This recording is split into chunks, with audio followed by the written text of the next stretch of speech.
السلام عليكم ورحمة الله وبركاته. أعوذ بالله من الشيطان الرجيم. بسم الله الرحمن الرحيم. وقولهم إنا قتلنا المسيح عيسى ابن مريم رسول الله وما قتلوه وما صلبوه ولكن شبه لهم.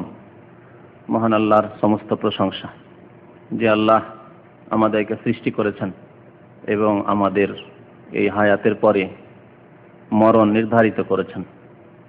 দরুদ ও সালাম নাযিল হোক প্রিয় নবী মুহাম্মদুর রাসূলুল্লাহ সাল্লাল্লাহু আলাইহি সাল্লামের উপর, যিনি সৃষ্টির সেরা হওয়া সত্ত্বেও সৈয়দুল মুরসালিন, রাসূল আম্বিয়াদের সরদার নেতা হওয়া সত্ত্বেও, সর্বোত্তম ব্যক্তি হওয়া সত্ত্বেও তার কাছেও মরণ এসেছে। আল্লাহুম্মা সাল্লি আলাইহি আল্লাহুম্মা বারিক আলাইহি। আজকের বিষয়বস্তু হচ্ছে হযরত ঈসা আলাইহিস সালাম এর পৃথিবীতে আগমন বা অবতরণ, যা হচ্ছে কিয়ামতের একটি বড় লক্ষণ, বড় নিদর্শন। কিয়ামতের বড় নিদর্শনের কয়েকটি নিদর্শন বর্ণনা করা হয়েছে এর আগে, যেমন মেহেদী সম্পর্কে, দাজ্জাল সম্পর্কে। দাজ্জাল যে সারা পৃথিবীতে অধিকাংশ মানুষকে পথভ্রষ্ট করবে কিয়ামতের পূর্ব জামানায়, সে দাজ্জালকে ধ্বংসকারী হবেন হযরত ঈসা আলাইহিস সালাম, মাসিহুল হুদা, যিনি মানুষের সংস্কার করবেন, মানুষের সংশোধন করবেন, মানুষকে সৎ পথের দিকে আহ্বান করবেন এবং তার মাধ্যমে মহান আল্লাহ তার মনোনীত দ্বীন ইসলামকে কিয়ামতের পূর্ব জামানায় শক্তিশালী করবেন। ঈসা আলাইহিস সালাম তিনি একজন মানুষ এবং তার সাথে সাথে আল্লাহর রাসূল। ঈসা আলাইহিস সালামের যখন জন্ম হয় বিনা বাবায়, মায়ের গর্ভে আসেন, মায়ের গর্ভ থেকে ভূমিষ্ঠ হন, বাবা নেই। তখন সেই যুগের লোকেরা সাধারণ অবস্থায় অসাধারণ কথা শুনলে মানুষের বিশ্বাসযোগ্য অনেকের হবে না, তাই অনেকে সন্দেহ পোষণ করে এবং সমালোচনা করতে থাকে যে এই ছেলে কোত্থেকে আসলো, যে মহিলার বিয়ে হয়নি, শাদী হয়নি, তার পেট থেকে ভূমিষ্ঠ কি করে ছেলে হতে পারে? অথচ মনে করা হচ্ছে যে এই মহিলা পুত পবিত্র সতী নারী, কোথা থেকে? সেই সময় আল্লাহ রাব্বুল আলামিন বাকশক্তি খুলে দিয়েছিলেন হযরত ঈসা আলাইহিস সালামের। এই কথা কোরআনে কারীমে সূরা মারইয়ামে উল্লেখিত হয়েছে। আল্লাহ রাব্বুল আলামিনের ইলহাম হয় ঈসা আলাইহিস সালামের মাকে যে তুমি ইঙ্গিত করো ছেলের দিকে। ইঙ্গিত করলেন, লোকেরা যখন সমালোচনা করতে লাগলো তখন ইঙ্গিত করলেন ছেলের সাথে কথা বলো। তখন তিনি বলেছেন কালা ইন্নী আব্দুল্লাহ। ঈসা আলাইহিস সালাম বলেছেন আমি আল্লাহর বান্দা। আতানি আল কিতাব, আমাকে আল্লাহ কিতাব দান করবেন। ওয়াজআলানি নবিয়্যা, এবং আমাকে নবুয়ত দান করবেন, নবী করবেন আমাকে। ওয়াজআলানি মুবারাকান আইনামা কুনতু ওয়া আওসানি বিস সালাতি ওয়াজ যাকাতি মা দুমতু হাইয়্যা, এবং যেখানে আমি থাকি না কেন আল্লাহ আমাকে বরকতময় করবেন। এবং আমাকে আল্লাহ আদেশ দান করেছেন বিস সালাতি ওয়াজ যাকাত, নামাজের, সালাতের এবং যাকাতের। তাহলে নামাজ প্রাচীন যুগের ইবাদত। ঈসা আলাইহিস সালাম কয়েকদিনের শিশু, কয়েকদিনে 2-4 দিন ভূমিষ্ঠ হয়েছেন মাত্র। আল্লাহ যে তার মুখে বাকশক্তি খুলে দিচ্ছেন, কথা বলছেন ওয়াউসানি বিস সালাতি ওয়াজ যাকাত, আল্লাহ আমাকে সালাত এবং যাকাতের ওসিয়ত করেছেন, উপদেশ দান করেছেন, আদেশ দান করেছেন। সুতরাং নামাজ ছাড়া কোনো মানুষ সৎ হতে পারে না, নামাজ ছাড়া কোনো মানুষ মুসলিম হতে পারে না, চিরসত্য কথা। তো যাই হোক, বিষয়বস্তু হচ্ছে হযরত ঈসা আলাইহিস সালামের আগমন। ঈসা আলাইহিস সালাম মানুষ এবং আল্লাহ রাসূল। ওয়াজআলানি নবিয়্যা, আমাকে আল্লাহ নবী করবেন। ঈসা আলাইহিস সালাম যখন মানুষ, রাসূল হলেও, নবী হলেও তার একদিন মৃত্যু হবে। তার এখনো মৃত্যু হয়নি, মাত্র একজন রাসূল যার মৃত্যু হয়নি, হবে, তিনি ঈসা আলাইহিস সালাম। আল্লাহ তাকে উঠিয়ে নিয়েছেন, পৃথিবীতে আবার আসবেন। এই একটি উদ্দেশ্য পৃথিবীতে আসার, যে পৃথিবীতে এসে মরতে হবে, আবার এই মাটিতে একটা অংশ তাকে নিতে হবে, এই মাটিতে দাফন হইতে হবে প্রত্যেক মানুষকে। মিনহা খালাকনাকুম, আল্লাহ কোরআনে ইরশাদ করেছেন। এই আয়াতটি অনেকে আমাদের দেশে দোয়া হিসাবে পড়ে, এটি ভিত্তিহীন। কখন দোয়া হিসাবে পড়ে শুনেছেন? কখন? যখন কবরে মাটি দেয়। হ্যাঁ, এই মাটি দেওয়ার সময় এই দোয়াটি পড়ে, মিনহা খালাকনাকুম ওয়া ফিহা নুঈদুকুম ওয়া মিনহা নুখরিজুকুম তারাতান উখরা। এটি কোরআন কারীমের আয়াত সূরা তাহা। এটি দোয়া নয়, আর এটি এখানে পড়ার কোনো সহিহ হাদিসে প্রমাণ নেই। এটি মানুষ খেয়াল খুশি, আমাদের মুরব্বীরা এক শ্রেণীর আলেমরা, বিদাতি আলেমরা শিখিয়ে দিয়েছে। এই প্রসঙ্গে আয়াত, মহান আল্লাহ কি ইরশাদ করেছেন এই আয়াতে, মিনহা খালাকনাকুম, আমি মানুষকে এই থেকে সৃষ্টি করেছি। কি থেকে? মাটি থেকে, আরদ, জমিন থেকে, এই মাটি থেকে সৃষ্টি করেছি। ওয়াফিহা নুঈদুকুম, আর তোমাদেরকে আমি এই মাটিতেই কি করে দেব? ফিরিয়ে দেব। ওয়া মিনহা নুখরিজুকুম, আর এই মাটি থেকে তোমাদেরকে উদ্গত করব, বের করব। কবর থেকে, কবর ফেটে উঠবে সিংহায় ফুৎকার হলে, আর মানুষ উঠে পড়বে। ওয়া মিনহা নুখরিজুকুম, এই মাটি থেকে আবার তোমাদেরকে বের করব, তারাতান উখরা, পুনরায় আবার বের করব। মাটি থেকে সৃষ্টি, মাটিতে ফিরিয়ে দেওয়া, আর মাটি থেকে আবার বের করা হবে, উদ্গত করা হবে। ওয়া মিনহা নুখরিজুকুম তারাতান উখরা। তো ঈসা আলাইহিস সালামও যখন মানুষ, মাটি থেকে তৈরি, তখন ঈসা আলাইহিস সালামকে আল্লাহ মাটি থেকে সৃষ্টি করেছেন, মাটিতে ফিরিয়ে দেবেন, এখনো ফিরিয়ে দেননি। সেই জন্য আল্লাহ তাকে আবার নামিয়ে দেবেন আকাশ থেকে এই জমিনে, যাতে করে মাটিতে তাকে আল্লাহ ফিরিয়ে দেন। ওয়াফিহা নুঈদুকুম, তারপরে আবার অন্যান্যরা যেমন যখন সিংহায় ফুৎকার হবে মাটি থেকে উঠবে, উঠে হাশরের ময়দানে বিচার দিবসে উপস্থিত হবে, তেমনি ঈসা আলাইহিস সালাম উপস্থিত হবেন। তো ঈসা আলাইহিস সালামের আকাশ থেকে নেমে আসা, অবতরণ, এটি একটি কিয়ামতের বড় লক্ষণ। এই সম্পর্কে আজকে আলোচনা করব। ঈসা আলাইহিস সালাম সম্পর্কে তার দৈহিক গুণ বিভিন্ন হাদিসে এসেছে। এ সম্পর্কে বেশ কিছু হাদিস রয়েছে, সেগুলি সংক্ষেপে সার সংক্ষিপ্ত কথা আপনাদেরকে শোনাচ্ছি। তার সম্পর্কে হাদিসে এসেছে যে মারবুউল কামাহ, অর্থাৎ তিনি মধ্যগোছের মানুষ হবেন, খুব উঁচাও না আর বেঁটেও না, খাটো মানুষও না। লাইসা বিত-তাওয়িল ওয়ালা বিল কাসির, খুব লম্বা মানুষ না, ওয়ালা বিল কাসির, আর খাটো মানুষও না। আহমার জাত, এবং তিনি অত্যন্ত ফর্সা মানুষ হবেন। এবং ফর্সার সাথে সাথে, এক হচ্ছে ফর্সা মানে একেবারে সাদা, তিনি সাদা নন। ফর্সার ওপরে যদি লাল বরণ থাকে দেখতে বেশি সুন্দর, তাই না? মনে হচ্ছে রক্ত ফুটে পড়ছে, এইরকম মানুষ হবেন তিনি। এই রংটি সবচেয়ে সুন্দর, এই জন্য আহমার বলা হয়েছে, লাল বরণে, ফর্সা লাল বরণে। শরীর ঢিলা ঢালা না, টাইট ফাইট শরীর, এই জন্য জাদ বলা হয়েছে।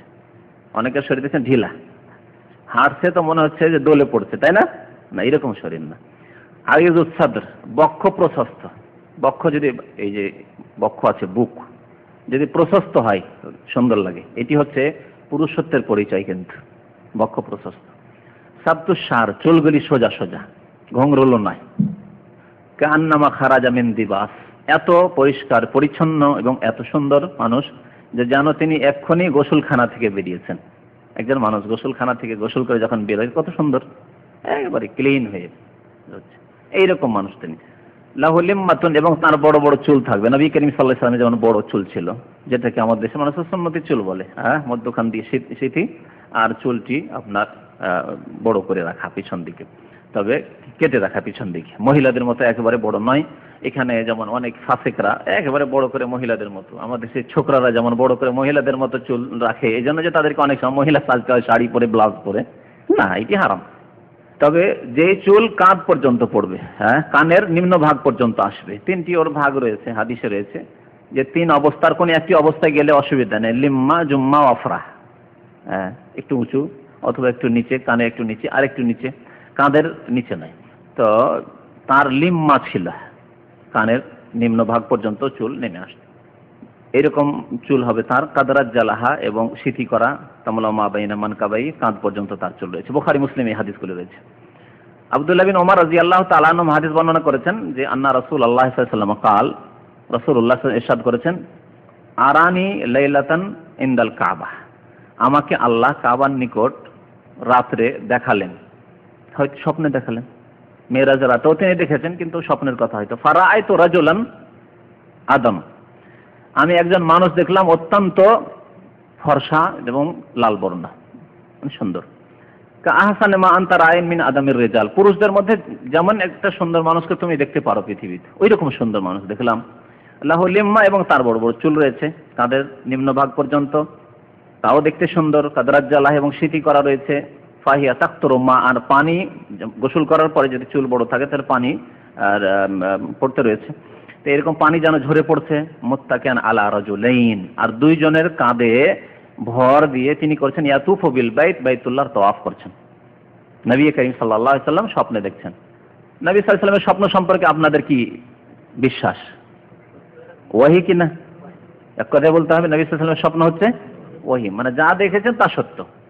শুধু নবী না, অন্যান্য নবীদের কথা বলেছে, রুই আল আম্বিয়া ওয়াহিয়ুন, যত আম্বিয়া এবং রাসূলগণ এসেছেন তাদের স্বপ্ন হচ্ছে ওয়াহি। তাদের স্বপ্নে কোনো শয়তান এসে কোনো কিছু দেখাতে পারে না, ভ্রান্ত কিছু দেখাতে পারে না, যে একটা জিনিস হবে না বা হয়নি আর তিনি দেখছেন স্বপ্নে, এরকমটা হয় না। যা দেখছেন আম্বিয়া এবং রাসূলগণ তা সত্য, তা ওয়াহি ভিত্তিক, মানে ফেরেশতার মাধ্যমে। আর মানুষ যে স্বপ্ন দেখে তা তিন রকম হয়। অনেক সময় খেয়ালি স্বপ্ন, খেয়ালি পোলা, বুঝেন তো খেয়ালি পোলা, মানে যার দিনে খেয়াল করেছেন তাই রাত্রে দেখছেন, খেয়ালি পোলা।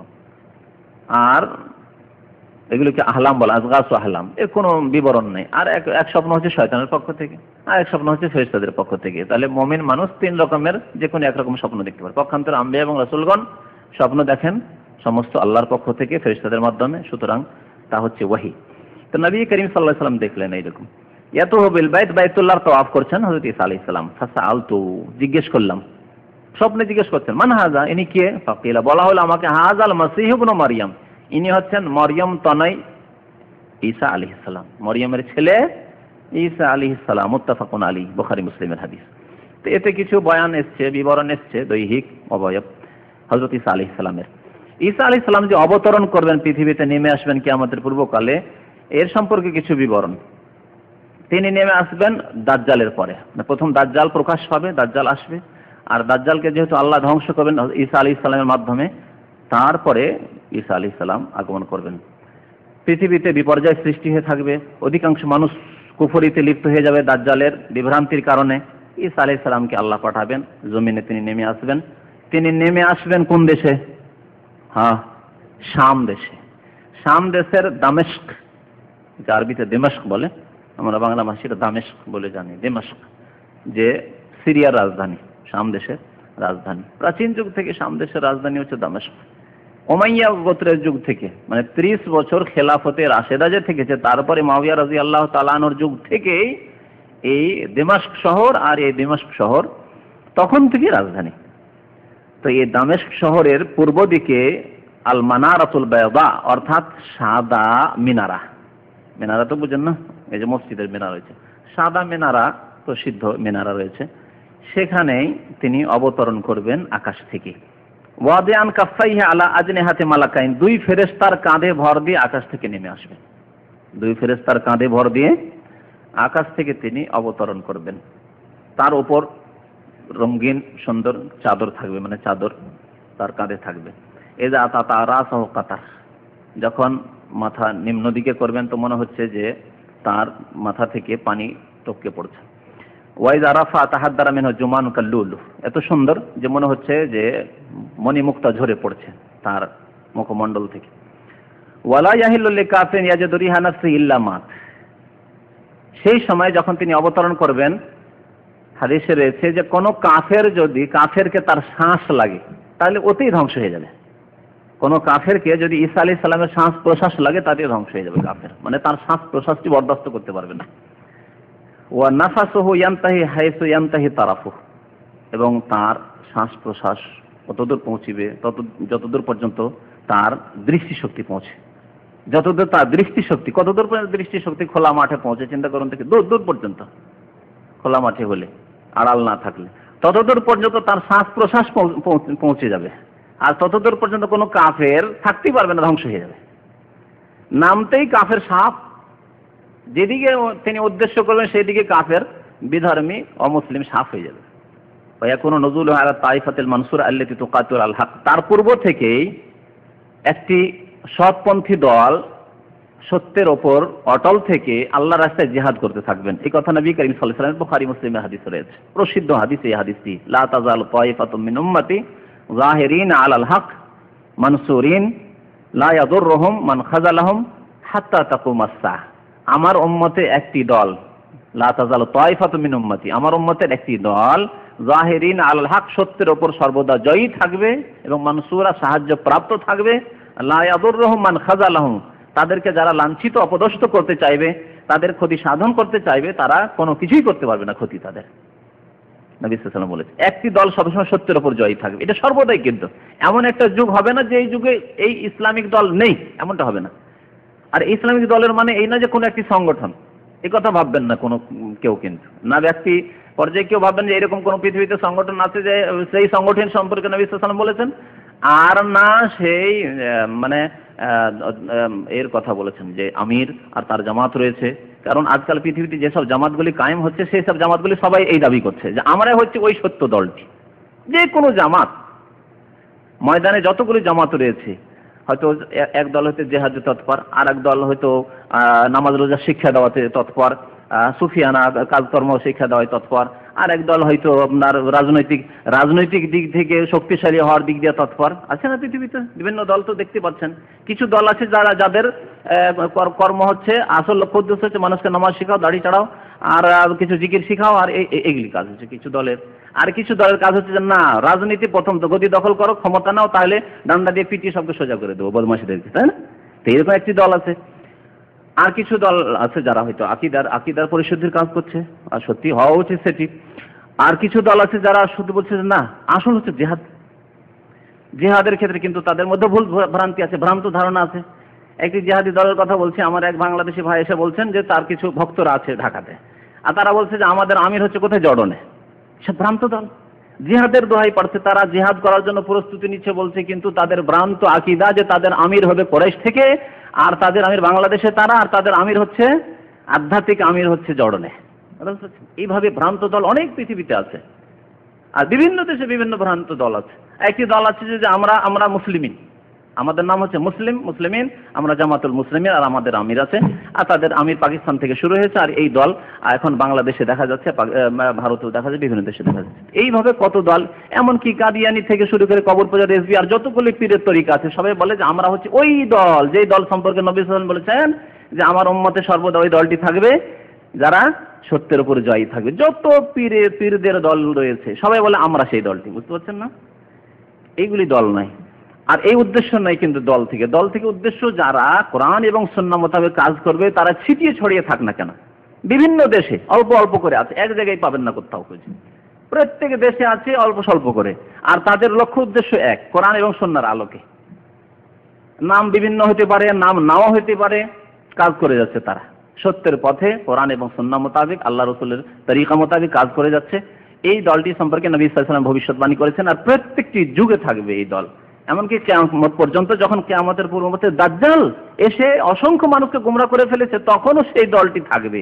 ওই দলটি যেখানে আল্লাহর রাস্তায় জিহাদে লিপ্ত, দাজ্জাল এবং দাজ্জালের অনুসারীদের বিরুদ্ধে, তাদের সাথে হওয়ার জন্য ঈসা আলাইহিস সালাম নেমে আসবেন। ঈসা আলাইহিস সালাম তাদের সাথে হবেন। তো তাই বলছেন যে এখনো নজুল আলা তাইফাতিল মানসুরা আল্লাতী তুকাতিল আলাল হক, সত্যের উপর জয়ী হয়ে যারা লড়াই করবেন, যে দলটি, সেই দলটি থাকবেন ওই সময় তার ইস্তেকবালের জন্য, তাকে তার ইস্তেকবাল করবেন, তাকে অভিনন্দন জানাবেন এবং সাথে নেবেন। ও তখন মুস্তামিদ লিকাতালি দাজ্জাল, দাজ্জালের বিরুদ্ধে যে জিহাদ করতে হবে জন্য তারা প্রস্তুতি নিচ্ছেন, প্রস্তুতি চলছে দাজ্জালের বিরুদ্ধে জিহাদের জন্য। সেই সময় হযরত ঈসা আলাইহিস সালাম নেমে আসবেন, তাদের সাথে হবেন। আর যেই সময় নেমে আসবেন তিনি আকাশ থেকে, সেই সময়টি হবে নামাজের সময়। ফায়ানজিল ওয়াক্তা ইকামাতিস সালাহ, নামাজের একামত হতে যাচ্ছে, ওই সময় এসে মসজিদে পৌঁছবেন, একামত হতে যাচ্ছে। তখন সবাই বলবেন যে আপনি নামাজটা পড়েন। ঈসা আলাইহিস সালামকে এর আগে দাজ্জালের যখন বিবরণ এসেছিল তখন এই হাদিসটি পেশ করেছিলাম। তো নামাজ পড়াতে বলবেন, তখন তিনি কি বলবেন? বলবেন না, নামাজ আমি পড়াবো না। নামাজ কে পড়াবে? তোমাদের মধ্যে যে ইমাম রয়েছেন তিনি নামাজ পড়াবেন, আমি মুক্তাদি হয়ে নামাজ পড়াবো। যিনি নামাজ পড়বেন তিনি কে? ইমাম মেহেদী। মেহেদী সম্পর্কে এই হাদিসটি রয়েছে, এর আগে মেহেদীর আলোচনায় বলা হয়েছে। হযরত ঈসা আলাইহিস সালাম যে আকাশ থেকে নেমে আসবেন, এর দলিল কোরআনে কারিমে রয়েছে। কোরআনে কারিমে দুইটি আয়াত রয়েছে, সূরা নিসা এবং সূরা যুখরুফ। আর হাদিস, প্রচুর হাদিস রয়েছে, যে হাদিসগুলি মুতাওয়াতির পর্যন্ত, মানে বহু হাদিস রয়েছে, যে হাদিসগুলি অস্বীকার করা হচ্ছে গুমরাহির শামিল। কোরআনে কারিম আল্লাহ রাব্বুল আলামিন সম্পর্কে ইরশাদ করেছেন, একটি আয়াত হচ্ছে সূরা যুখরুফের আয়াত। মহান আল্লাহ ইরশাদ করেছেন, ওয়ালাম্মা দরিবা ইবনু মারইয়ামা মাসালান, যখন মারইয়ামের পুত্র ঈসা আলাইহিস সালামের দৃষ্টান্ত, উদাহরণ বা ঘটনা বর্ণনা করা হলো, তার কথা বর্ণনা করা হলো কাদেরকে? ইহুদিদেরকে। এখানে ইহুদিদের প্রসঙ্গ উল্লেখ করা হয়েছে। এযা কওমুকা মিনহু ইয়াসুদ্দুন, ইহুদিরা ঈসা আলাইহিস সালাম সম্পর্কে চরম অপরাধের কথাবার্তা বলে থাকে, এবং ইহুদিরাই ঈসা আলাইহিস সালামকে হত্যা করার জন্য তারা ঝাঁপিয়ে পড়েছিল, কিন্তু আল্লাহ রাব্বুল আলামিন ঈসা আলাইহিস সালামকে উঠিয়ে নিয়েছিলেন। তো ঈসা আলাইহিস সালামের যখন দৃষ্টান্ত বর্ণনা করা হয় তখন নবী করিম সাল্লাল্লাহু আলাইহি সাল্লামকে আল্লাহ সম্বোধন করে বলছে ইযা কওমুকা মিনহু ইয়াসিদ্দুন, তখন তোমার সম্প্রদায়ের লোকেরা ঈসা আলাইহিস সালামের ঘটনাও শুনতে চায় না, সেই ক্ষেত্রে তারা হট্টগোল করে। কারণ কোরআনের কথা শুনলেই মক্কার মুশরিকরা মনে করতে জাদু লেগে যাবে। তারা বলতো, এই জন্য তো সেহর বলতো কোরআনকে, ইন হাযা ইল্লা সিহরুম মুবিন, তো স্পষ্ট জাদু কোরআন। জাদু এই জন্য বলতো যে দেখা যেত যে যেই ব্যক্তি কোরআন শুনছে সেই মুসলমান হয়ে যাচ্ছে। আরে কারো স্ত্রী কোরআন শুনতেই ও স্বামীকে ছেড়ে দিয়ে মুসলমান হয়ে গেল। স্বামীকে ছাড়া কি যেমন তেমন কথা? যার সাথে তো ভালোবাসা সম্প্রীতি, আর হঠাৎ করে ছেড়ে তুমি কি আর আমি কে যাও তোমার সাথে না, তুমি মুসলমান হবে না? হবে না। মুসলমান হও তো ঠিক আছে স্বামী, আর না হলে তুমি যাও, আমি চললাম কালেমা লা ইলাহা ইল্লাল্লাহ মুহাম্মাদুর রাসূলুল্লাহ পড়ে। তো এই রকমের কোরআনে কারীমের প্রতিক্রিয়া এবং বরকতকে দেখে তারা কি বলেছিল যে কোরআন হচ্ছে জাদু, কোরআন হচ্ছে জাদু। অথচ কোরআন জাদু নয়, কোরআন আল্লাহর কালাম এবং আল্লাহর পবিত্র বাণীর এটি হচ্ছে বরকত, তার হচ্ছে আসার প্রতিক্রিয়া, এফেক্ট। যে কোরআন কানে পৌঁছিলেই যারা মাতৃভাষা যাদের ছিল কোরআনে কারীমের ভাষা বুঝতো তারা। আমরা কোরআন শুনলেও বুঝি না, যার ফলে আমাদের অন্তরে কোরআন নামতে পারে না। কোরআন কান দিয়ে ঢুকে আর কান দিয়ে বেরিয়ে গেল বাস। কিন্তু কোরআনে কারীম যদি সত্যি বুঝে পড়া যায় তো কোরআন যে তাসির রয়েছে, তার প্রতিক্রিয়া রয়েছে, তা সত্যি আল্লাহ রাব্বুল আলামিনের কালামের প্রভাব আর তার বরকত, তাছাড়া আর কিছু নয়। তো মহান আল্লাহ ইরশাদ করেছেন ইযা কওমুকা মিনহু ইয়াসুদ্দুন, তোমার কওমের লোকেরা ঈসা আলাইহিস সালামের ঘটনা কেন শুনবে? অথচ কত সুন্দর ঘটনা ঈসা আলাইহিস সালামের ঘটনা, জীবনের ঘটনাগুলি যে কোরআনে বর্ণনা করা হয়েছে। তারা হট্টগোল সৃষ্টি করে ইয়াসুদ্দুন। তারপরে তার সম্পর্কে আরো কিছু কথা, ইহুদিদের কথা বর্ণনা করার পরে শেষ আয়াতে মহান আল্লাহ রাব্বুল ইরশাদ করেছেন আয়াত নম্বর 61-তে, ওয়া ইন্নাহু লাইলমুল লিসসাহ, আর ঈসা আলাইহিস সালামের আগমন বা অবতরণ হচ্ছে লাইলমুল লিসসাহ, কিয়ামতের লক্ষণ। ইলমুন মানে লক্ষণ, কিয়ামতের জ্ঞান হাসিলের উপায়।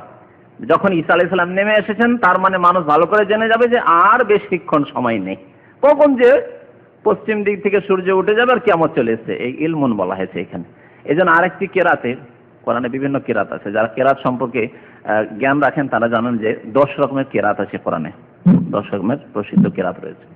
যারা কেরাতের উপর স্পেশালিস্ট হয় তাদেরকে 10 রকমের কেরাত পড়ানো হয়। মদিনা ইউনিভার্সিটিতে একটি ফ্যাকাল্টি আছে কুলিয়াতুল কোরআন, ওর নামই হচ্ছে কুলিয়াতুল কোরআন, মানে কোরআন ফ্যাকাল্টি। তো কোরআন ফ্যাকাল্টিতে যারা পড়াশোনা করেন হাফেজ হওয়া শর্ত, হাফেজ হয়ে যেতে হয় কোরআনে।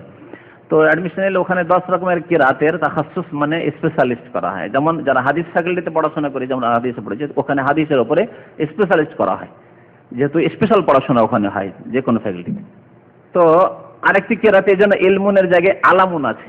আলাম মানে কিন্তু, আলাম মানে পতাকা, আলাম মানে প্রতীক, আলাম মানে আপনার নিশানা, আলাম মানে লক্ষণ, আলাম মানে নিদর্শন, স্পষ্ট। তো ইলমুন মানে তার ভাব অর্থ হচ্ছে যে কিয়ামতের এটি কি নিদর্শন বা লক্ষণ। তো ঈসা আলাইহিস সালামের আগমন হচ্ছে কিয়ামতের জন্য লক্ষণ। ঈসা আলাইহিস সালাম কিয়ামতের জন্য লক্ষণ কিভাবে? তাফসীর কারগণ বলেছেন যে তিনি আসবেন আর তার পরে পরেই কিয়ামত চলে আসবে। ফালা তামতারুন্না বিহা, সুতরাং এই কিয়ামত সম্পর্কে তোমরা সন্দিহান হইও না, সন্দেহ করিও না। ঈসা আলাইহিস সালাম আগমন করলে, নেমে আসলেই কিয়ামত ঘনিয়ে আসবে, আর এতে তোমরা কোনো সন্দেহ করো না। ওয়াত্তাবিউনি, আল্লাহ রাসূল সাল্লাল্লাহু আলাইহি ওয়াসাল্লামকে আল্লাহ বলেন যে তুমি বলো যে আমার অনুসরণ করো, হাযা সিরাতুম মুস্তাকিম, ইহাই সহজ সরল পথ। এই ছিল একটি আয়াত সূরা যুখরুফের, যাতে বলা হয়েছে যে হযরত ঈসা আলাইহিস সালামের আগমন অবতরণ হচ্ছে কিয়ামতের লা ইলমুল লিসসাহ, কিয়ামতের লক্ষণ। দ্বিতীয় আয়াত, যে আয়াতটি প্রথমে পাঠ করেছি, এখানে আল্লাহ রাব্বুল আলামিন ইহুদিদের বিভ্রান্তির কথা উল্লেখ করেছেন। ইহুদিরা আম্বিয়াদেরকে হত্যা করত, ইহুদিদের বদ আচরণের কথা, ইহুদিদের বদমাইশির কথা আল্লাহ রাব্বুল আলামিন বেশ কিছু তুলে ধরেছেন, দুষ্টামির কথা। তারপরে বলছেন ওয়া কাউলিহিম, তাদের একটি ভ্রান্ত কথা, ইন্না কাতালনাল মাসিহা ঈসা ইবনে মারইয়াম। তাদের কথা কি? যে তারা বলতো যে আমরা ইন্না কাতালনাল মাসিহ, ঈসা ইবনে মারইয়াম যে মসিহ, তাকে আমরা হত্যা করে ফেলেছি। রাসূলুল্লাহ, যিনি আল্লাহর রাসূল, তাকে তারা হত্যা করে ফেলেছে, এই হচ্ছে ধারণা কাদের? ইহুদিদের। খ্রিস্টানরাও বিভ্রান্ত হয়ে গেল, খ্রিস্টানরাও সঠিক পথ পেল না। খ্রিস্টানরা মনে করলে যে আমাদের ঈসা নবী, আমাদের রাসূল কি হয়েছে, সে সুলিতে তাকে মেরে দেওয়া হয়েছে। আর সুলিতে মেরে দেওয়া হয়েছে, একটু ভ্রান্ত ধারণা যে মেরে দেওয়া হয়েছে। দুই নম্বর কথা, মেরে দেওয়া হয়েছে তার পিছনে কারণ কি? ঈসা আলাইহিস সালামের অনুসারী মোটেই নয় এরা, এই গুমরাহ খ্রিস্টান। বর্তমান যুগের খ্রিস্টানদের সাথে ঈসা আলাইহিস সালামের আদর্শের কোনো সম্পর্ক নেই। কেউ এই কথা ভাববেন না যে বর্তমান খ্রিস্টানরা ঈসা আলাইহিস সালামের অনুসারী, না। ঈসা আলাইহিস সালামের যেই দিন আল্লাহ নিয়ে পাঠিয়েছে এই দিনের অধিকাংশ বিধিবিধানকে তারা বিকৃত করে ফেলেছে। প্রথম কথা, একত্ববাদ, তিনি তাওহীদ নিয়ে এসেছিলেন, তারা তৃত্ববাদে বিশ্বাসী, ঠিক না? এক আল্লাহর কথা বলেছেন না, তিনি তাওহীদের কথা শিখিয়েছেন। তারা তিন খোদাই, তিন আল্লাহ বিশ্বাসী খ্রিস্টান জগৎ। সুতরাং ঈসা আলাইহিস সালামের সাথে মৌলিক যেটি বিষয়, যেটি দিনের, সেখানেই ইখতিলাফ, মতনৈক্য। সুতরাং ঈসা আলাইহিস সালামের সাথে বর্তমান যুগের খ্রিস্টান বিশ্ব, খ্রিস্টান জগৎ, যে পশ্চিমা দেশ বা অথবা যে পূর্বেই হোক, যেখানে হোক না কেন যে খ্রিস্টানরা রয়েছে, ক্যাথলিক হোক অথবা প্রোটেস্ট্যান্ট হোক অথবা অর্থোডক্স হোক, এই তিনটি প্রসিদ্ধ। এছাড়া ছোটখাটো খ্রিস্টানদের মধ্যে প্রচুর দল রয়েছে। তো সবগুলি গুমরাহ কিন্তু এই ক্ষেত্রে। আরেকটি গুমরাহি তাদের যে হ্যাঁ, ঈসা আলাইহিস সালাম যে শহীদ হয়েছেন আল্লাহ রাস্তায়, তাকে শুলিতে মারা হয়েছে, এর মাধ্যমে কি হয়েছে? আমাদের খ্রিস্টান জগতের সমস্ত পাপ মোচন হয়ে গেছে, সব গুনাহ খাতা মাফ। মানে তিনি নিজেকে কুরবানি করে দিয়েছেন, উৎসর্গ করে দিয়েছেন আল্লাহর রাহে, আমাদেরকে মাফ করানোর জন্য, আমাদেরকে জান্নাতে পৌঁছানোর জন্য। তার সার কথা হচ্ছে যে খ্রিস্টানরা এখন যা ইচ্ছা তাই করুক, চুরি করুক আর ডাকাতি করুক আর জেনা করুক, এই জন্য তাদের কাছে জেনা হচ্ছে পেশাব পায়খানার মতো বৈধ কাজ, আর তাদের কাছে মদ খাওয়া হচ্ছে পানি খাওয়ার চাইতে ভালো কাজ, ঠিক কিনা বলেন? আজকে খ্রিস্টান জগতে পশ্চিমা দেশগুলিতে মদের ব্যবহার পানির চাইতে বেশি হয়, বিনা বাড়াবাড়িতে, মনে রাখবেন। এই পরিসংখ্যানগুলি পড়ে দেখেন যদি ওই সব দেশের, যা লেখা হচ্ছে বিভিন্ন সূত্রে, তাহলে বুঝতে পারেন যে কি অবস্থায় তারা ধ্বংসের শেষ কিনারায় পৌঁছে গেছে। এখন তাদের হয় ফিরে আসবে তারা, যদি আল্লাহর রহমত হয়, তারা যদি সত্য দিনের দিকে ফিরে আসে, দিন ইসলামের দিকে, তাহলেই মুক্তি রয়েছে তাদের, আর না হলে তারা জাহান্নামের তটে পৌঁছেই গেছে। তো ইহুদি খ্রিস্টান উভয়ে বিভ্রান্ত হযরত ঈসা আলাইহিস সালাম সম্পর্কে। তাদেরও ধারণা যে ঈসা আলাইহিস সালামকে মেরে দেওয়া হয়েছে। শুধু মুসলিম মুমিন উম্মতে মুহাম্মাদিয়া আলা সাহিবা আফদালুস সালাত ওয়া আতাম্মিত তাসলিম সাল্লাল্লাহু আলা নবিয়িনা মুহাম্মদ ওয়া আলা আলিহি ওয়া সাহবিহি আজমাইন, রাসূলুল্লাহ সাল্লাল্লাহু আলাইহি ওয়াসাল্লামের উম্মত, এই উম্মতে মুহাম্মাদিয়া, এই উম্মতের সঠিক আকীদা যেহেতু আমাদের কাছে কোরআন রয়েছে, নির্ভেজাল কোরআন, কোরআনের একটি অক্ষরেও হেরফের হয়নি, তারতম্য হয়নি। কোরআন আমাদের কাছে অবিকৃত অবস্থায় রয়েছে। ইন্না নাহনু নাযালনা যিকরা ওয়া ইন্না লাহু লাহাফিজুন, আমি কোরআন নাযিল করেছি, কোরআনের হেফাজত করব। আর কোরআনে কারিমে মহান আল্লাহ আমাদেরকে শিখিয়ে দিয়েছেন যে ওমা কাতালুহু ওয়া মা সালাবুহু ওয়ালাকিন শুববিহা লাহুম। এই কথাটি আল্লাহ বলছেন এখানে, যে তাদের ধারণা যে তারা ঈসা ইবনে মারইয়াম, মসিহকে যিনি আল্লাহর রাসূল, তাকে তারা হত্যা করে ফেলেছে। কারা হত্যা করার জন্য গিয়েছিল? ইহুদিরা। আর এই ভ্রান্ত ধারণায় বিশ্বাসী হয়েছে এ গুমরাহ পথভ্রষ্ট খ্রিস্টানরা।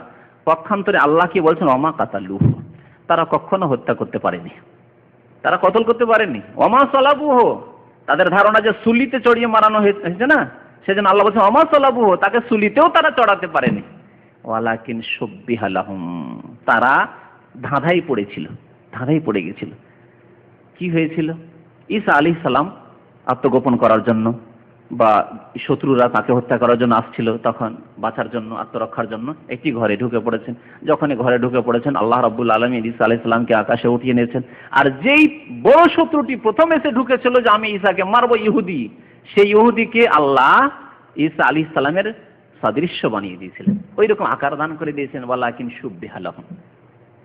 পরে যে সব দুষ্ট লোকেরা আসলো ঈসা আলাইহিস সালামকে মারার উদ্দেশ্যে, তারা দেখলো এই তো ঈসা, ওই যে প্রথম দুষ্ট, যে বড় দুষ্ট যে ঢুকেছিল, তাকে ঈসা মনে করে এই মারধর শুরু করলো, আর তারপরে তাকে সুলিতে চড়িয়ে দিল।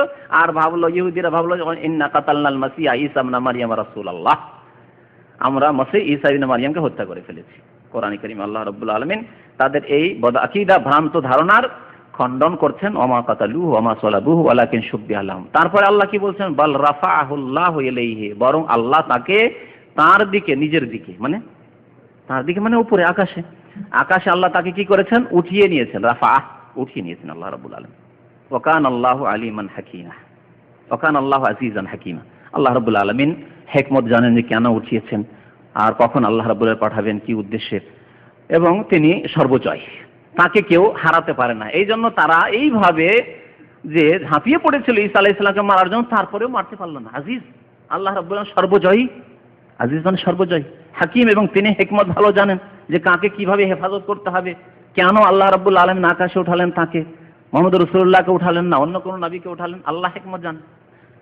তারপরের আয়াতে মহান আল্লাহ 159 নম্বর আয়াত সূরা নিসা, শেষ আয়াত। সেই আয়াতে আল্লাহ স্পষ্ট আরেকটি কথা বলেছেন, যা দ্বারা আরো স্পষ্ট হয় যে ঈসা আলাইহিস সালাম আবার নেমে আসবেন পৃথিবীতে। এর আগের আয়াত দ্বারা জানলাম যে বার রাফাহুল্লাহ, আল্লাহ উঠিয়ে নিয়েছেন। যখন উঠিয়ে নিয়েছেন আল্লাহ ফেরাবেন, উঠিয়ে নেওয়া হয়েছে ফেরাবেন, কারণ তিনি মানুষ। আর মানুষকে আল্লাহ চিরকাল আকাশে রাখবেন না। মানুষ সম্পর্কে আল্লাহ কি বলেছেন, মিনহা খালাকনাকুম ওয়া ফিহা নুঈদুকুম, আবার ফিরিয়ে দেবো। তো ফেরানোর জন্য তো পৃথিবীতে পাঠাইতে হবে। সে সার্কুলার তো আপন জায়গায় ঠিক আছে। তাহলে এই দিক দিয়েও তাফসীর কারগণ বলেছেন যে বার রাফাহুল্লাহ ইলাইহি দ্বারাও প্রমাণ হয় যে তিনি আবার আসবেন পৃথিবীতে। উপরন্তু এই আয়াত শুনুন, ওয়া ইন্না মিন আহলিল কিতাবে ইল্লা লা ইউমিনুন্না বিহি ক্বাবলা মাউতিহি, ওয়া ইন্না মিন আহলিল কিতাবে ইল্লা লা ইউমিনান্না বিহি ক্বাবলা মাউতিহি। আহলি কিতাবদের মধ্যে এমন কোন গোষ্ঠী থাকবে না, এমন কোন দল থাকবে না, এমন কোন ব্যক্তি থাকবে না যে ঈসা আলাইহিস সালামের প্রতি বা যারা ঈসা আলাইহিস সালামের প্রতি ঈমান নিয়ে আসবে না। অর্থাৎ প্রত্যেক আহলি কিতাব, আহলি কিতাব কাকে বলে? ইহুদি অথবা খ্রিস্টান।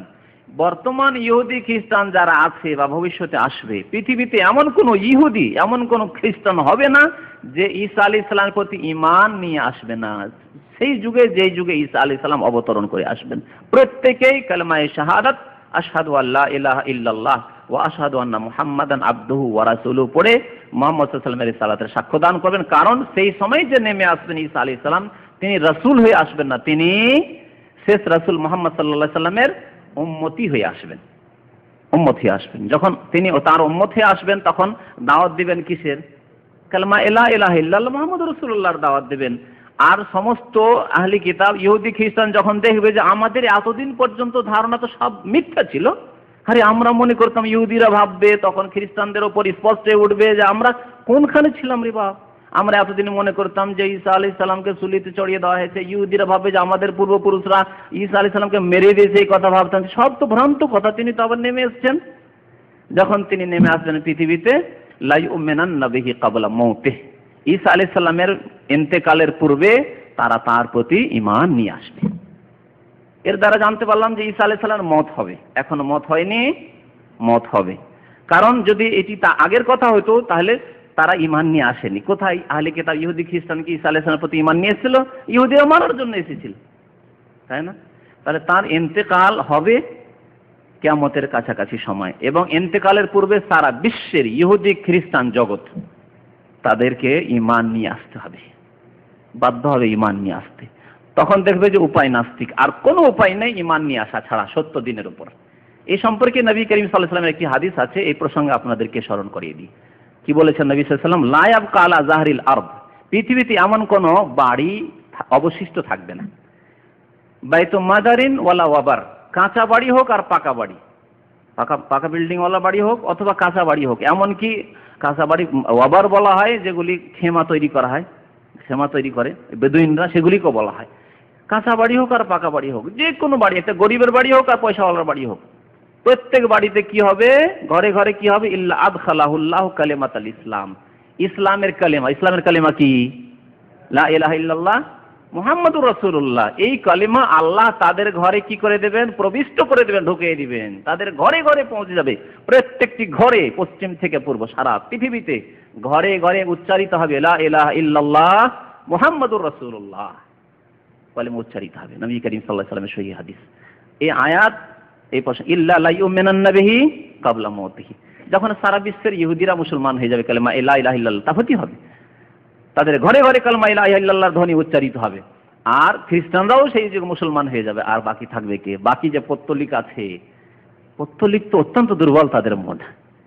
সবচাইতে মন দুর্বল কাদের? যারা পত্তলিক, যারা মুশরিক। নিঃসন্দেহে ইহুদি খ্রিস্টান মুশরিক, কিন্তু ওর চাইতে বড় মুশরিক হচ্ছে, মানে বেশি দেবী দেবতার পূজা করে কারা? যারা পত্তলিক। যে কোনো জিনিস দেখলেই পূজা শুরু করে, আর ওরা যে কোনো জিনিস দেখেই ভয় করে, তাই না? এই জন্য সাপকেও দেবতা মনে করে ওরা, দেখলে একটা এঁদুর দেখলেও দেবতা মনে করে, বুঝছেন? সব কিছুকে দেবতা মনে করে। সব ঈমান নিয়ে আসবে সারা পৃথিবীর মানুষ, সারা পৃথিবীতে ইসলাম শক্তিশালী হবে, ইসলাম প্রতিষ্ঠিত হবে। এই ছিল আল্লাহ রাব্বুল আলামিনের বাণী যে ইল্লা লা ইউমিনুন্না বিহি ক্বাবলা মাউতি ওয়া ইয়াউমাল কিয়ামাতি ইয়াকুনু আলাইহিম শাহীদা। আর কিয়ামতের দিনে ঈসা আলাইহিস সালাম তাদের উপর সাক্ষ্য দান করবেন, কারা ঈমান নিয়ে এসেছে, কারা ঈমান নিয়ে আসেনি, মানে আগের যারা বা যারা তৃতীয়বাদে বিশ্বাসী হয়েছে, ঈসা আলাইহিস সালাম এক তাওহীদের কথা শেখালেন, ঈসা আলাইহিস সালাম ভবিষ্যৎবাণী করলেন, শেষ নবী মুহাম্মদুর রাসূলুল্লাহ সাল্লাল্লাহু আলাইহি ওয়াসাল্লামের তারা গ্রাহ্য করলো না, তারা অস্বীকার করলো। তো এই বিপক্ষেও সাক্ষী দেবেন আর সপক্ষেও সাক্ষী দেবেন। ওয়া ইয়াউমাল কিয়ামাতি ইয়াকুনু আলাইহিম শাহীদা, তিনি সাক্ষ্যদান করবেন আল্লাহ রাব্বুল আলামিনের দরবারে। নবী সাল্লাল্লাহু আলাইহি ওয়াসাল্লামের কিছু হাদিস, অনেক হাদিস রয়েছে ঈসা আলাইহিস সালামের অবতরণ সম্পর্কে। একটি হাদিস আবু হুরায়রা রাদিয়াল্লাহু তাআলা আনহু আপনাদেরকে শোনাই, বুখারী মুসলিমের হাদিস মুত্তাফাক আলাইহি। আবু হুরায়রা রাদিয়াল্লাহু তাআলা আনহু বলছেন, ক্বালা রাসূলুল্লাহ সাল্লাল্লাহু আলাইহি ওয়াসাল্লাম, রাসূলুল্লাহ সাল্লাল্লাহু আলাইহি ওয়াসাল্লাম ইরশাদ করেছেন, ওয়াল্লাযী নাফসি বিয়াদিহি, সে আল্লাহর শপথ করে বলছি যার হাতে আমার জীবন রয়েছে। নবী সাল্লাল্লাহু আলাইহি ওয়াসাল্লাম বেশি এইভাবে কসম করতেন, ওয়াল্লাযী নাফসি বিয়াদিহি, মানে সে আল্লাহ শপথ করছে যে আল্লাহর হাতে আমার জীবন রয়েছে। এটি হচ্ছে নবী সাল্লাল্লাহু আলাইহি ওয়াসাল্লামের সুন্নাত। এই ক্ষেত্রে সুন্নাত মনে রাখতে হবে। আর আল্লাহ ছাড়া অন্যের শপথ করা শিরক, এই কথাও মনে রাখতে হবে। আজকাল অনেক মুসলিম আছে যারা আল্লাহ ছাড়া অন্যের শপথ করে, নবী সাল্লাল্লাহু আলাইহি ওয়াসাল্লামের তরিকা কসম না করে অন্য তরিকায় কসম করে। আজকে এক লোক টেলিফোনে জিজ্ঞেস করছে যে কোনো একটি ঘটনা হয়েছে, চুরির ঘটনা হয়েছে, তো কসম করাবে, তো আল্লাহর কসম করতে চাইছে। ওই ছেলে আসে, ওই যুবক আমাদের সেন্টারে আসে, তো কসম বলছে আমি আল্লাহর কসম করবো, যে না না না না, কোরআনের কসম করতে হবে। কত জাহেল মূর্খ মানুষরা, আল্লাহ, কোরআন কার বাণী? আল্লাহর বাণী। তাহলে আল্লাহর কসমের উপর সন্তুষ্ট হচ্ছে না, কোরআনের কসমের উপর সন্তুষ্ট। কেমন জাহেলদের কথা, মূর্খদের কথা। এ হচ্ছে মূর্খ সমাজ। কোরআনের কসম করো কিন্তু আল্লাহর কসম জানে না, তারা মূর্খ সমাজ। একটি উদাহরণই দিলাম যে কি অবস্থা, মানে সুন্নত মোতাবেক কসম না খেয়ে কেমন বিদাতি তরিকায় কসমকে মানুষ বিশ্বাস করছে, কিন্তু সুন্নতের কসম বিশ্বাস করবে না। দেখেছি আমরা, যদি কেউ ছেলের কসম করে, ছেলের কসম খায়, স্বামীর কসম খায়, কোনো ঝগড়া লেগেছে বা কিছু হচ্ছে, একটা তর্ক বিতর্ক, স্বামীর গায়ে হাত দিয়ে কসম খাচ্ছে, ছেলের মাথায় হাত দিয়ে কসম করছে, ও খুব বিশ্বাস। আর আল্লাহর কসম হাজারবার খেলেও কসম বিশ্বাস করবে না। আমাদের দেশের মহিলারা এইরকমই, এই ঈমান তাদের। আল্লাহর কসম করলে একেবারে বিশ্বাস করবে না। আমাদের দেশে জাহিলি কথা আছে, সত্য খাও আর মিথ্যা খাও, কসম খাও কার? আল্লাহ। মানে মিথ্যা হইলেও আল্লাহর কসম খাও, মানে আল্লাহর কসম মিথ্যা খেলে অসুবিধা নাই, কিন্তু ছেলের মাথায় হাত দিয়ে কসম যদি আল্লাহর খায় তাহলে তার ছেলে মরে যাবে। স্বামীর শরীরে হাত দিয়ে যদি স্বামীর কসম খেয়ে নেয় তাহলে স্বামী মরে যাবে, তাহলে বিধবা হয়ে যাবে। এগুলি হচ্ছে অনইসলামিক আকীদা, বদ আকীদা মুসলিম সমাজ। তো নবী সাল্লাল্লাহু আলাইহি ওয়াসাল্লাম কি বলছেন? ওয়াল্লাযী নাফসি বিয়াদি, সে আল্লাহ শপথ করে বলি যে আল্লাহর হাতে আমার জীবন রয়েছে। লা ইউশিকান আইয়ানজিলা ফিকুম ইবনু মারইয়াম, অচিরেই তোমাদের মাঝে ইবনে মারইয়াম, মারইয়ামের পুত্র ঈসা আলাইহিস সালাম অবতরণ করবেন। হাকামান আদলান, বিচারপতি হয়ে, রাষ্ট্রনেতা হয়ে। হাকামান, রাষ্ট্রনেতা হয়ে, তিনি হাকিম হবেন, সারা বিশ্বের রাজত্ব করবেন তিনি। আর আদলান এবং ন্যায় পরায়ণ বিচারক হবেন তিনি। আর কি? ফায়াকসিরুস সালিব, তিনি সুলিকে চুরমার করে দেবেন, সুলিকে ভেঙে দেবেন। সুলি দেখছেন না, এই যে রেড ক্রস, আজকে সারা বিশ্বে রেড ক্রস। রেড ক্রস কি? হ্যাঁ, আসসালিবুল আহমার, ওর আরবি হচ্ছে আসসালিবুল আহমার। মুসলিম দেশগুলিতে রয়েছে রেড ক্রিসেন্ট, এই চাঁদ। আর অমুসলিম দেশে কি? Red cross. এই সুলি, এই সুলি কোত্থেকে আসলো? ওই ঈসা আলাইহিস সালামকে সুলিতে মারা হয়েছে।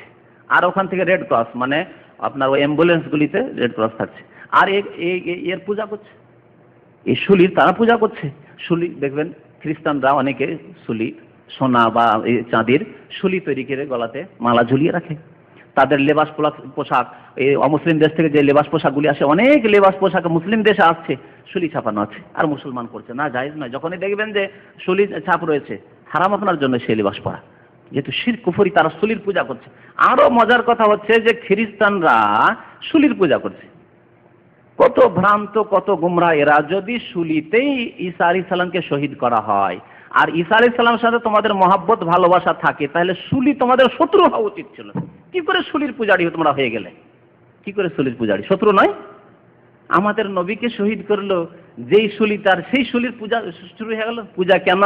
যে 7 খুন মাফ, খ্রিস্টানদের 7 খুন সবকিছু মাফ। এই সুলিতে যদি ঈসা আলাইহিস সালাম না চড়তেন তাহলে মাফ হইতো না। সেই জন্য সুলির পূজা করে এই খ্রিস্টান ভ্রান্তরা।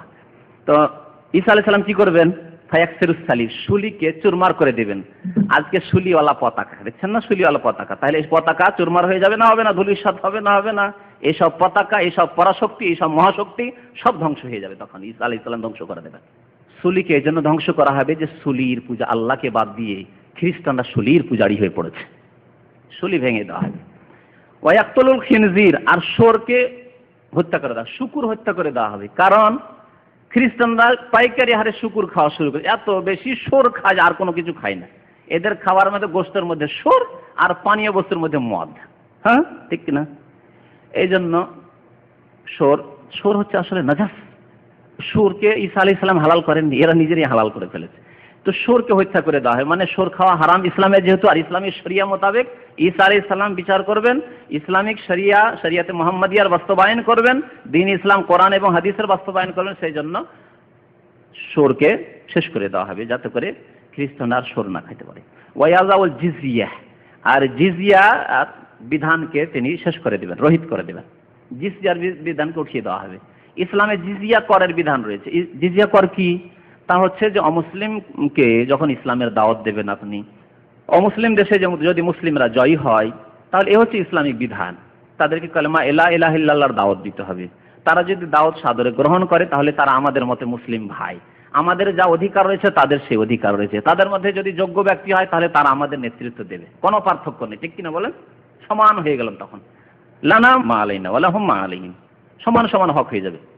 লাহুম মালিল মুসলিমিন, মুসলমানদের যে অধিকার রয়েছে তাদের হক রয়েছে। আলাইহিম মা আলাল মুসলিম, মুসলমানদের যে দায় দায়িত্ব রয়েছে তাদের দায় দায়িত্ব। মুসলমানদেরকে নামাজ পড়তে হবে, মুসলমানদেরকে যাকাত দিতে হবে, মুসলমানদেরকে হজ করতে হবে, তাদেরকে করতে হবে কিনা? ঠিক তেমনি মুসলমানরা গানিমাতের ধন সম্পদ, মুসলমানরা ফাই পাবে, মুসলমানরা মধ্যে সাদকা যাকাতে হক রয়েছে, তাদের হক হবে, গরিব মিসকিনের তাদের। তো যদি ইসলাম গ্রহণ করলো আলহামদুলিল্লাহ, যদি ইসলাম গ্রহণ না করে তাহলে কি করতে হবে? কি করতে হবে? বলতে হবে যে আমাদের সাথে সন্ধি করতে চাও তাহলে জিজিয়া কর দাও। নির্দিষ্ট পরিমাণ জিজিয়া করার ইসলামিক বিধান রয়েছে ব্যক্তি পিছু। এটা হচ্ছে ব্যক্তি, প্রত্যেক ব্যক্তির পক্ষ থেকে যেটা কর দেওয়া হয় বাৎসরিক, সেটা হচ্ছে মুসলিম দেশে থাকার জন্য। মুসলিম দেশে তারা সব নিরাপত্তা পাবে, মুসলিমদের মতো নিরাপত্তা পাবে। কলিমা পড়েনি, মুসলিম হয়নি, অথচ তাদের নিরাপত্তা দান করা হবে, কারণ তারা জিজিয়া দিয়ে তারা বশত্ব স্বীকার করেছে ইসলামিক সরকারের। এটা হচ্ছে দ্বিতীয় পদক্ষেপ। যদি জিজিয়া করা অস্বীকার করে, তাহলে তৃতীয় পদক্ষেপ কি? তখন জিহাদ ফি সাবিলিল্লাহ, তাদের বিরুদ্ধে জিহাদ করে যেতে হবে। নবী করিম সাল্লাল্লাহু আলাইহি সাল্লামের এই হচ্ছে আদর্শ সুন্নাত তরিকা।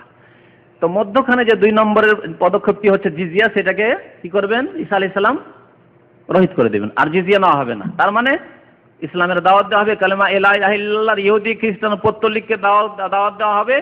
যদি দাওয়াত কবুল করে তো আলহামদুলিল্লাহ, সে মুসলিম হয়ে গেল। যদি কবুল না করে, তাহলে তাদের বিরুদ্ধে তখন জিহাদ ফি সাবিলিল্লাহ হবে। এই জন্য ওয়ায়াদাউল জিজিয়া, বুখারী মুসলিম শরীফের হাদিস, জিজিয়াকে স্থগিত করে দেওয়া হবে, জিজিয়া অফ করে দেওয়া হবে। ইউফিজুল মাল, আর ধন সম্পদের এত প্রাচুর্যতা হবে, অভাব আর দেখা দেবে না। দেখেন ওর লক্ষণ দেখা যাচ্ছে আজকে। যারা একটু বয়স্ক মানুষ, 40 বছরে পৌঁছেছেন, তারা ভালো করে জানেন যে তারা বাল্য জীবনে দেখেছেন কেমন মানুষের কাছে পয়সা থাকতো, পকেটে দেখেছেন পয়সা থাকতো না মানুষের কাছে, অল্প পয়সা থাকতো। আর আজকাল প্রত্যেকের পকেটে পয়সার অভাব নেই। তো এটা আরো, এর প্রাচুর্যতা আরো বেড়ে যাবে ধীরে ধীরে। আর এত ধন সম্পদের প্রাচুর্যতা হবে যে নবী করিম সাল্লাল্লাহু আলাইহি ওয়াসাল্লাম বলছেন ওয়ায়াফিদুল মাল, ধন সম্পদ বয়ে পড়বে। বয়ে পড়া তো বুঝছেন না, পানির মতো বয়ে পড়বে, বন্যার পানির মতো বয়ে পড়বে। যেখানে সেখানে ধন সম্পদ, টাকার পয়সা, রাস্তাঘাটে এত ধন সম্পদ হয়ে যাবে। হাত্তা লা ইয়াকবালাহু আহাদ, যাকাত দিতে যাবে যে আমি যাকাত দেবো, সাদকা দেবো, তো খুঁজবে, গরিব মিসকিন খুঁজবে, আর মনে করবে একটি লোকের কাপড় টাপড় একটু পুরনো মনে হচ্ছে, একটু সাদকা দিই, যাকাত, ভাই এই টাকাটা নাও। বলছে না আজকে নেবো না, যে কালকে পরশু কিছুদিন আগে দিলে নিতাম, এখন আর প্রয়োজন নেই, আমার নেবো না, আমার কাছে যথেষ্ট পয়সা আছে। অস্বীকার করে দেয়। যাকাত দেওয়ার লোক খুঁজে পাওয়া যাবে না। সাদকা দেবেন, সাদকা যে কে নেবে খাবে, এরকম লোক খুঁজে পাওয়া যাবে না। এই অবস্থা একদিন সৃষ্টি হবে। এই জন্য নবী সাল্লাল্লাহু আলাইহি ওয়াসাল্লাম বলেছেন যে লাস্তু আখশা আলাইকুল ফাকর, আমি দারিদ্রতার ভয় করি না আমার উম্মতের জন্য। আজকাল মানুষ পেটের জন্য কত ছুটছে, হালাল হারাম নাই, অন্যায়, চুরি, ডাকাতি, আত্মসাৎ, বেঈমানি, আর কত রকম মিথ্যা দাগাবাজি, ধার নিয়ে উদাও, ভিসার ব্যবসায় উদাও, টাকা পয়সা নিয়ে কত কি করছে, হারাম ব্যবসা, সিডির ব্যবসা, আর থাইল্যান্ডের লটারি, কত হারাম খাচ্ছে মানুষ। অথচ নবী সাল্লাল্লাহু আলাইহি ওয়াসাল্লাম গ্যারান্টি দিয়েছেন কি, লাস্তু আখশা আলাইকুমুল ফাকর, আমি তোমাদের জন্য দারিদ্রতার ভয় করি না, গরিবের ভয় করি না, যে গরিব হয়ে যাবে, খেতে পাবে না, অনাহারে মরে যাবে আমার উম্মতের লোকের, এই ভয় আমি করি না। ওয়ালাকিন আখশা, তবে আমি কি ভয় করি, আনতুবসাতা আলাইকুমুদ দুনিয়া, পৃথিবীর ভোগের বস্তুগুলি অত্যন্ত প্রশস্ত করে দেওয়া হবে তোমাদের জন্য, যথেষ্ট অঢেল পয়সা, অঢেল নিয়ামত দেওয়া হবে তোমাদেরকে। তখন তোমরা কি করবে? মানুষ কিন্তু লোভ সামলাতে জানে না, যত পয়সা তত লোভ বেশি, ঠিক কিনা? অল্প পয়সাতে লোভ কম, কিন্তু অল্প পয়সা আছে মনে করছে এই যথেষ্ট, মোটামুটি যা মাসে পাচ্ছি দিনপাত হয়ে যাচ্ছে, চলে যাচ্ছে, ফ্যামিলি মেনটেন হয়ে যাচ্ছে, যথেষ্ট, এদের বেশি লোভ নেই। কিন্তু যাদের পয়সা বেশি, একটা ব্যবসা এখন 10,000 টাকার ব্যবসা দাঁড় করতে পেরেছি, তার 20,000 টাকা কেমন করে করবে, 20,000 হলে 40,000 কেমন করে করবে, 1 লাখের হয়েছে 2 লাখ, একটা কোম্পানি তো 2টা কোম্পানির কি করে মালিক হইতে পারবো, ঠিক না? যত বেশি পয়সা তত পয়সার লোভ। নবী সাল্লাল্লাহু বলছেন যখন খুব বেশি অঢেল পয়সা হয়ে যায় ফাতানাফাসু ফিয়া, তখন তার কম্পিটিশন শুরু করে দিবে। কেমন করে বেশি পয়সা, হালাল হারাম যা হচ্ছে হোক, সুদ হোক, ঘুষ হোক, যেভাবে হোক না কেন, বেতন পাচ্ছে 15,000 20,000, তারপরে ঘুষ খাচ্ছে।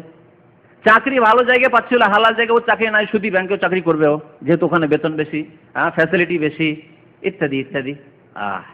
এমন প্রতিযোগিতা লাগিয়ে দিবে টাকা পয়সা অর্জনের জন্য, আর হালাল হারামের কোনো তারতম্য করবে না, ফারাক করবে না। ফাইয়ু তুহলিকুকুম, এই ধন সম্পদ তোমাদেরকে ধ্বংস করে দিবে, কামা আহলাকাতহুম, যেমন আগের উম্মতেরা ধ্বংস হয়েছে, যেমন কারুন ধ্বংস হয়েছে, যেমন ফিরাউন ধ্বংস হয়েছে, ওইরকম তোমরাকেও এই ধন সম্পদে ধ্বংস করবে। নবী করিম সাল্লাল্লাহু আলাইহি ওয়াসাল্লাম কি বলছেন যে ঈসা আলাইহিস সালামের জামানায় ইয়াফিজুল মাল, ধন সম্পদ বহি পড়বে, অঢেল ধন সম্পদ। সাদকা দিতে যাবে, কেউ নিতে চাইবে, হাত্তা তাকুনা সাজদাল ওয়াহিদা খায়রুম মিনাদ দুনিয়া ওয়া মা ফিহা। সেই যুগে ফিতনার যুগ, আর সেই যুগ এত মানে কিয়ামত কাছে যে একটি সেজদা করা সারা পৃথিবীর চাইতে উত্তম। আপনি ধন সম্পদ নিয়ে কি করবেন? 10 তলা 20 তলা বাড়ি করে কি করবেন, যেখানে চোখের সামনে দেখতে পাচ্ছেন যে দাজ্জাল চলে এসেছে আর ঈসা আলাইহিস সালাম অবতরণ করেছেন, এই 2, 4, 5, 10 বছরের মধ্যে পৃথিবী ধ্বংস, তাহলে কি করবেন টাকা পয়সা নিয়ে বলুন দেখি? সেই সময় একটি সেজদা সারা পৃথিবীর ধন সম্পদ চাইতে উত্তম হবে। যে আল্লাহকে সেজদা করে তওবা করে কোন রকম একটু সৎ জীবন যাপন করে আল্লাহর কাছে চলে যেতে পারি, এতেই মুক্তি রয়েছে, না হলে আর মুক্তি নেই। কোন দিন হঠাৎ করে সকালবেলা উঠবো, পশ্চিম দিকে সূর্য দেখবো, আর উপায় নেই। এই জন্য নবী সাল্লাল্লাহু আলাইহি ওয়াসাল্লাম বলেছেন সেই যুগে একটি সেজদা সারা পৃথিবীর ধন সম্পদের তুলনায় উত্তম হবে। বুখারী মুসলিমের হাদিস। হযরত জাবের রাদিয়াল্লাহু তাআলা আনহু বলছেন, সামি'তু রাসূলুল্লাহ সাল্লাল্লাহু আলাইহি ওয়াসাল্লাম ইয়াকুল লা তাযালু তায়ফাতু মিন উম্মতি ইউকাতিলুনা আলাল হক। ওই হাদিসটি, আমার উম্মতের একটি দল সর্বদা সত্যের উপর লড়াই করতে থাকবে, জিহাদ করতে থাকবে, যাহিরিনা ইলা ইয়াউমিল কিয়ামা, কিয়ামত পর্যন্ত তারা জয়ী থাকবে। ফায়ানজিলু ঈসা ইবনে মারইয়াম, তখন ঈসা আলাইহিস সালাম অবতরণ করবেন। ফায়াকুলু আমিরুহুম, তখন তাদের আমির বলবেন, ওই যে দলটি সত্য দল, তাদের আমির মাহদী বলবেন, সাল্লি লানা, নামাজ পড়ান, আপনি নামাজ পড়াতে বলেন। যেমন ইমাম সাহেব মসজিদে কোনো একজন গণ্যমান্য ব্যক্তি দেখলে কি বলেন, আপনি নামাজটা পড়িয়ে দেন, মেহমানকে বলছেন। তখন মেহমান হয়তো নিজেকে নিজের খাকসারির কারণ বলছেন, না আমি না, আপনি পড়ান। তো ঈসা আলাইহিস সালামকে বলবেন তখন তার আমির অর্থাৎ মাহদী, সাল্লি লানা, আমাদেরকে নামাজ পড়ান। ফায়াকুলু লা, আমি নামাজ পড়ি। ইন্না বা'দাকুম আলা বা'দিন উমারা, তোমাদের মধ্য থেকেই আমির হবেন এবং তোমাদের মধ্য থেকে ইমাম হয়ে নামাজ পড়াবেন। সহিহ মুসলিমের হাদিস। আচ্ছা, ঈসা আলাইহিস সালাম শেষ জামানায় কেন অবতরণ করবেন, হিকমত কি, কেন আসবেন তিনি, এ সম্পর্কে বিভিন্ন মত রয়েছে উলামায়ে কেরামদের। কয়েকটি মত আমি উল্লেখ করছি। একটি বলা হয়েছে যে আর-রাদ্দু আলাল ইয়াহুদ ফি জামি আন্নাহুম কাতালু ঈসা, এই ইহুদিদের ভ্রান্ত আকীদা, এমনকি তার সাথে খ্রিস্টানদের, যেমন একটু আগে বললাম, ইহুদিদের ভ্রান্ত আকীদা এবং খ্রিস্টানদের ভ্রান্ত আকীদা যে ঈসা আলাইহিস সালামকে কি করা হয়েছে, শুলিতে মেরে দেওয়া হয়েছে। এই ভ্রান্ত আকীদার স্পষ্ট খণ্ডন করার জন্য ঈসা আলাইহিস সালাম যখন নেমে আসবেন, তারা স্পষ্ট বুঝতে পারবে যে আরে আমরা তো এতদিন কোথায় ছিলাম, কোন গুমরাহিতে বলতাম ঈসা আলাইহিস সালামকে শুলিতে মেরে দেওয়া, আর শুলির পূজা করছিলাম, এতে ঈসা আলাইহিস সালাম আকাশ থেকে নেমে আসলেন এদের ভ্রান্ত ধারণার খণ্ডনের জন্য। তারপরে তারা মুসলমান হয়ে যাবে, দেখবে যে চির সত্য হচ্ছে দ্বীন ইসলাম, কোরআনের কথা সত্য, তখন তারা মুসলমান হয়ে যাবে। আরেকটি কারণ বর্ণনা করা হয়েছে হিকমত, যে ঈসা আলাইহিস সালাম কেন আসবেন, যে ঈসা আলাইহিস সালাম যখন ইনজিলে দেখেছিলেন যে নবী করিম সাল্লাল্লাহু আলাইহি ওয়াসাল্লামের উম্মতের বড় ফজিলত রয়েছে, নবী সাল্লাল্লাহু আলাইহি ওয়াসাল্লামের উম্মতের যারা নেক ব্যক্তি সৎ আল্লাহওয়ালা ব্যক্তি, তারা আগের নবীদের কাছাকাছি মর্যাদা হাসিল করবেন, আগের নবীদের কাছাকাছি মর্যাদা হাসিল করবেন। তো এই ফজিলত দেখার পরে তিনি আকাঙ্ক্ষা করেছিলেন যে আল্লাহ, যদি আমি নবী না হয়ে যদি শেষ নবী মুহাম্মদ সাল্লাল্লাহু আলাইহি ওয়াসাল্লামের উম্মত হইতাম, সেটি তো আমার জন্য ভালো ছিল। সেই জন্য আল্লাহ রাব্বুল আলামিন এই ফজিলত দোয়া করেছিলেন, আল্লাহর কাছে দরখাস্ত করেছেন ঈসা আলাইহিস সালাম, সেজন্য আল্লাহ কবুল করেছেন এবং তিনি নবী রাসূলও, আর তার সাথে সাথে শেষ নবী মুহাম্মদ সাল্লাল্লাহু আলাইহি ওয়াসাল্লামের উম্মত হবেন। এই জন্য ইমাম যাহাবী রাহমাতুল্লাহ আলাইহি বলেছেন যে ঈসা আলাইহিস সালাম সাহাবিয়ুন ওয়া নবী, ঈসা আলাইহিস সালাম নবীও এবং তার সাথে সাথে আল্লাহ রাসূলের সাহাবী। কেমন করে সাহাবী? অবাক। ঈসা আলাইহিস সালাম শেষ জামানায় আসেন, তখন নবীকে কোথায় দেখবেন, সাহাবী কেমন করে হইলেন? এটা অবাক লাগছে না? তাই বলছেন ইমাম যাহাবী কেমন করে সাহাবী, ফাইন্নাহু রাআন নাবিয়্যা সাল্লাল্লাহু আলাইহি ওয়াসাল্লাম লাইলাতাল ইসরা, কারণ নবী সাল্লাল্লাহু আলাইহি ওয়াসাল্লাম যখন মেরাজে গিয়েছিলেন, চতুর্থ আকাশ দিয়ে অতিক্রম করছিলেন, তখন ঈসা আলাইহিস সালামের সাথে সাক্ষাৎ হয়েছিল তার জীবদ্দশায়, এখনো জীবিত আছেন, মরেননি তো, ঠিক না? আর অন্যান্যদের সাথে সাক্ষাৎ হয়েছে সেটি ইন্তেকালের পরে, মুসা আলাইহিস সালামের ইন্তেকালের পরে ওই সাক্ষাৎ হয়েছে। সেই সাক্ষাৎটি জীবদ্দশার সাক্ষাৎ নয়, বারজাকি যুগের সাক্ষাৎ। কিন্তু ঈসা আলাইহিস সালামের সাথে যে সাক্ষাৎ হয়েছে সেটি বারজাখী যুগের সাক্ষাৎ নয়। তাহলে যখন ঈসা আলাইহিস সালামের সাথে সাক্ষাৎ হয়ে গেল মেরাজের রাতে, তাহলে সাহাবী হয়ে গেলেন না? তার নবীও তার সাথে সাথে ঈসা আলাইহিস সালাম সাহাবীও। ফাহুয়া আখিরুস সাহাবাতে মওতান। তারপরে ইমাম যাহাবী বলছেন, সুতরাং সমস্ত সাহাবীদের মধ্যে শেষ সাহাবী যিনি ইন্তেকাল করবেন তিনি ঈসা আলাইহিস সালাম।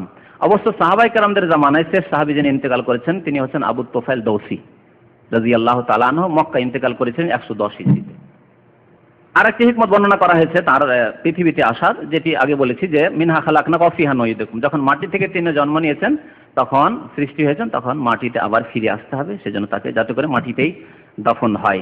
তবে এই সম্পর্কে একটি ভ্রান্ত ধারণা আমাদের দেশের অধিকাংশ লোকদের রয়েছে, আর বক্তারা আমাদের দেশে বয়ানও করে কি, যে নবী সাল্লাল্লাহু আলাইহি ওয়াসাল্লামের পাশে আর আবু বকর উমরের পাশে একটি জায়গা খালি আছে আর ঈসা আলাইহিস সালামকে সেখানে দাফন করা হবে। শুনেছেন কথাটি না? বক্তাদের কাছে জলসা জলুসে খুব এইসব কথা শোনা যায়। এর কোনো প্রমাণ নেই, বরং এর বিপরীত প্রমাণ আছে। কি?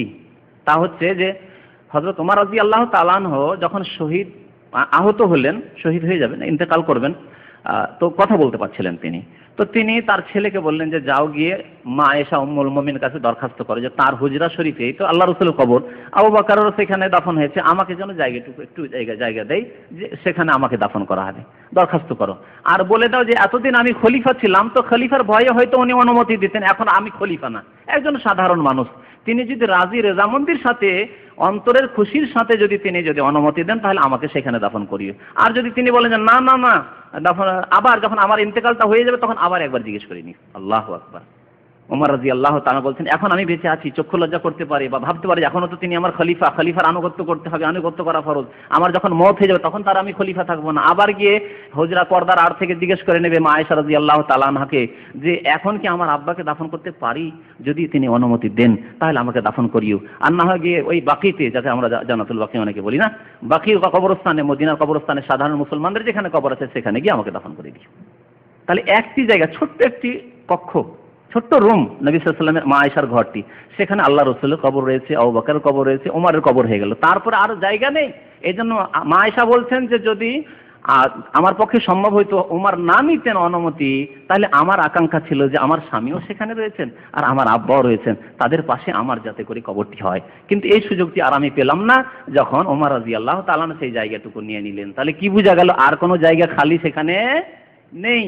সুতরাং বক্তাদের এই কথা ভ্রান্ত কথা যে একটি জায়গা খালি আছে আর সেখানে করে হযরত ঈসা আলাইহিস সালামকে দাফন করা হবে।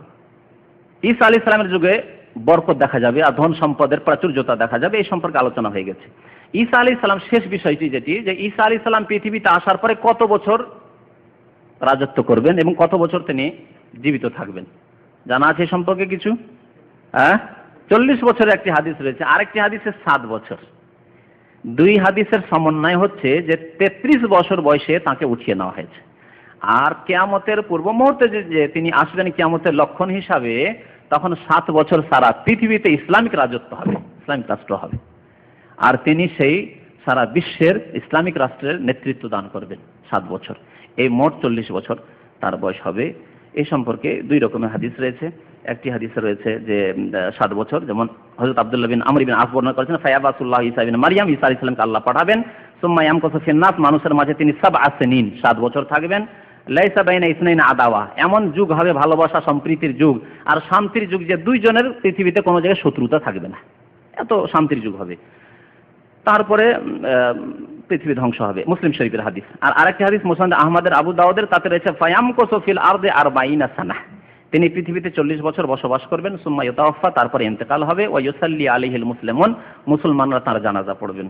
এই দুইটি হাদিসের সমন্বয় আপনাদের সামনে উল্লেখ করলাম যে 33 বছর আগে তিনি জীবনযাপন করেছেন, তারপরে আল্লাহ উঠিয়ে নিয়েছেন তাকে, আর পরে এসে 7 বছর পৃথিবীতে থাকবেন। আল্লাহ রাব্বুল আলামিন আমাদের যেন গুনাহ খাতা মাফ করে দেন, আমাদেরকে নেক আমলের যেন তৌফিক দান করেন, আমাদেরকে আমাদের মৃত্যুর পূর্বে কালেমা লা ইলাহা ইল্লাল্লাহ মুহাম্মাদুর রাসূলুল্লাহর অন্তর থেকে শাহাদাত দান করে আমাদেরকে যেন মৃত্যু মুখে পতিত হওয়ার আল্লাহ তৌফিক দান করেন। আল্লাহ রাব্বুল আলামিন আমাদেরকে দুনিয়াতেও যেন সুখী রাখেন, আল্লাহ আমাদেরকে পরকালে যেন সুখী হওয়ার তৌফিক দান করেন। আল্লাহ রাব্বুল আলামিন আমাদের যারা বেঁচে রয়েছেন তাদের গুনাহ খাতা মাফ করে দিয়ে আগামীতে নেক আমলে যেন বেশি তৌফিক দান করেন। আল্লাহ আমাদের মধ্যে থেকে যারা মারা গেছেন তাদের গুনাহ খাতা যেন আল্লাহ মাফ করে দেন, আল্লাহ যেন তাদের কবর আযাবকে দূর করে দেন, আল্লাহ তাদের জাহান্নাম থেকে মুক্তি দান করেন। আল্লাহ রাব্বুল আলামিন তাদেরকে যেন জান্নাতুল ফিরদাউস দান করেন, তাদেরকে হালাল রুজি দান করেন। আমিন। সাল্লাল্লাহু আলা নবিয়িনা মুহাম্মদ ওয়া আলা আলিহি ওয়া সাহবিহি।